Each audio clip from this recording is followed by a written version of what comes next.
Hello students of class 11th.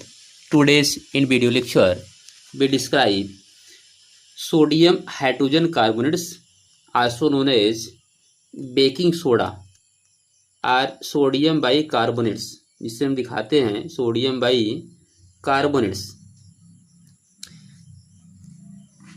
Sodium hydrogen carbonates is known as baking soda.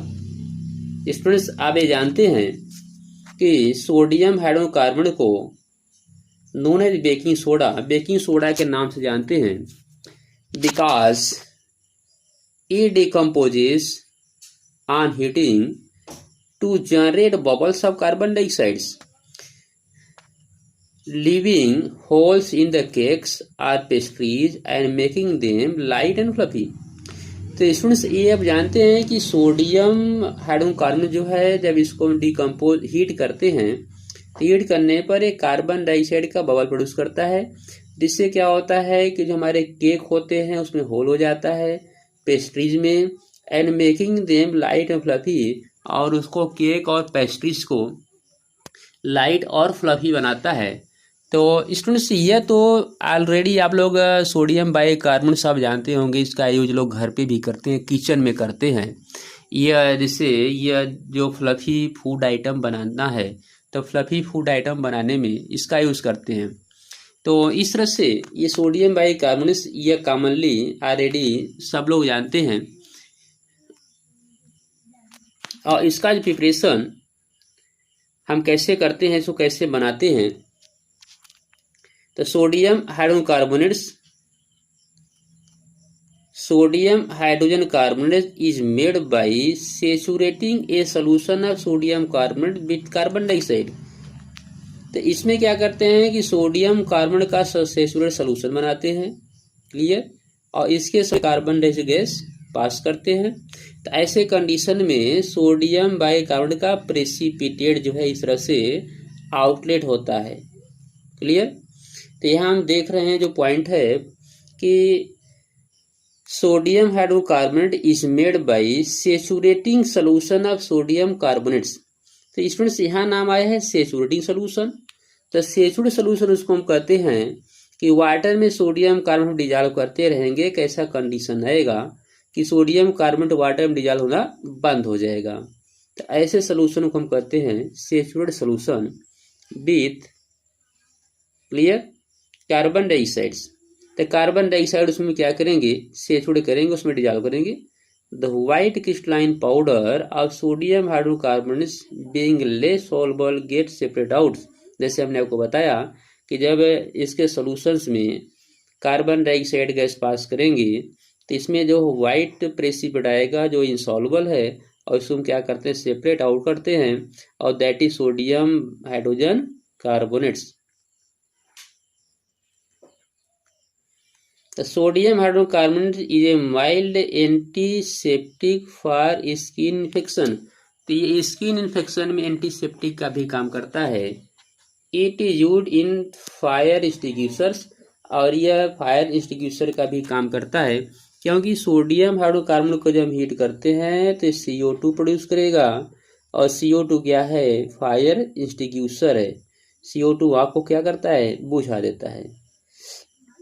तीसरा से यह जो आपका पॉइंट है सोडियम हाइड्रोकार्बोनेट बेकिंग सोडा का NCERT के व्यू से इतना ही पॉइंट आपको पढ़ने हैं। तो इसके जो रिएक्शन है केवल आपको इसमें एक रिएक्शन आपको दिखाया जा रहा है, केवल यहाँ ओनली वन रिएक्शन। तो इस रिएक्शन को आप जो है इसको लर्न कर लेंगे। वैसे भी सोडियम कार्बोनेट बनाने का जो प्रोसेस है, सोडियम हाइड्रोकार्बोनेट बनाने का प्रोसेस, इसके पहले हमने आपको इस वीडियो लेक्चर में दिया था सोडियम कार्बोनेट का preparation.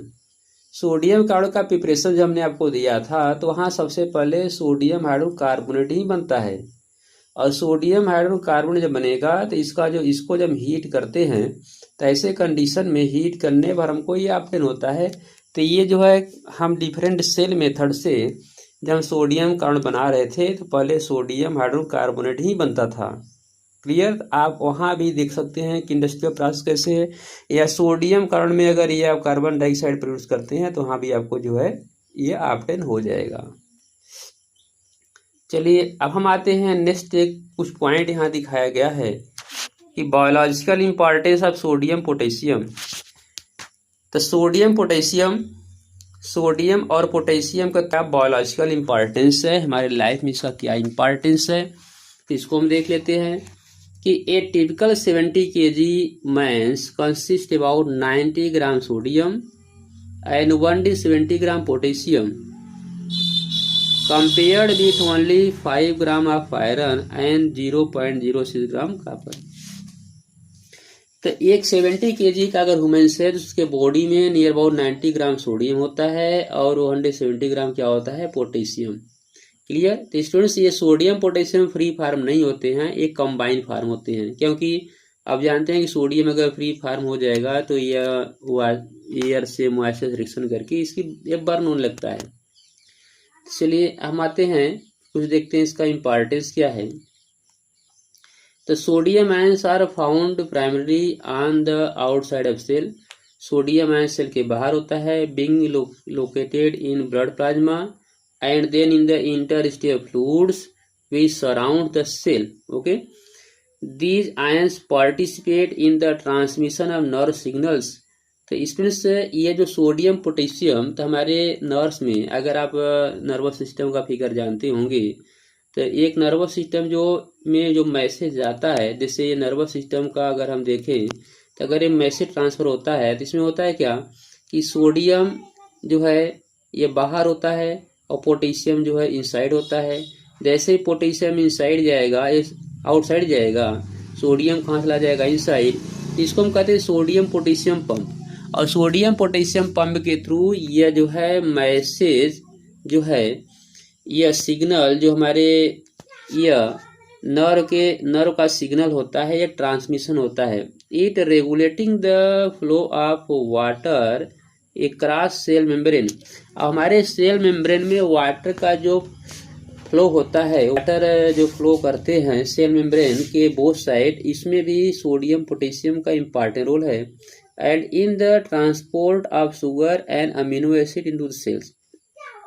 Sodium and potassium although so similar chemically differ quantitatively in their ability to penetrate cell membrane. तो सोडियम पोटेशियम का जो प्रॉपर्टी है नियर अबाउट सिमिलर होता है, क्योंकि इनको सेम ग्रुप में रखा भी गया है, लेकिन इनके जो क्वांटिटेटिव होता है ये सेल में डिफरेंट होते हैं। Clear. In their transport mechanism and in their efficiency to activate in thus potassium ion are the most abundant cations within cell fluids where they activate many enzymes, participate in the oxidation of glucose to produce ATP, and with sodium are responsible for the transmission of nerve signals.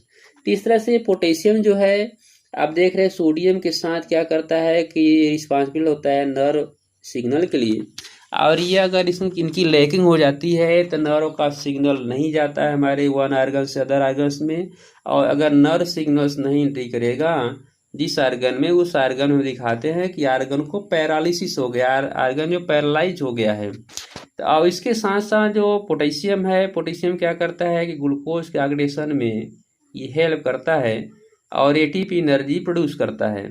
तो इस तरह से sodium potassium दोनों का biological importance बहुत ही greater है। There is very considerable variation in the concentration of sodium potassium ions. तो यह सोडियम पोटेशियम आयन के कंसंट्रेशन में कुछ वेरी होता है, जैसे हम यहाँ देख लेते हैं क्या होता है इसमें variations. In the opposite side the membranes, एक टिपिकल एग्जांपल अगर हम लें कि इसके कंसंट्रेशन में क्या डिफरेंस होता है।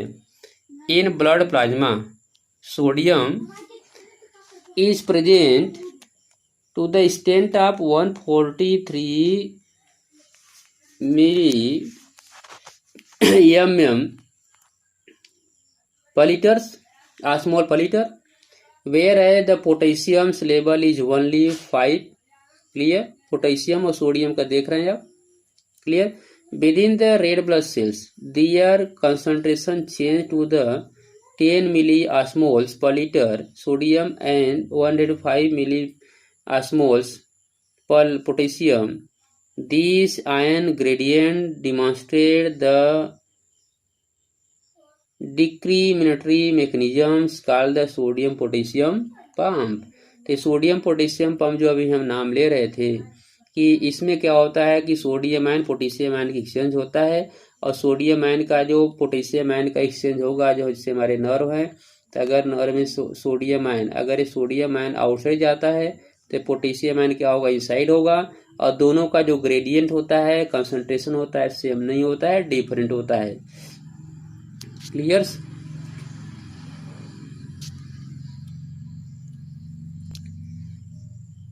which consumes more than 1/3 of ATP used by the resting animals and about 50 kg per 24 hour in resting humans।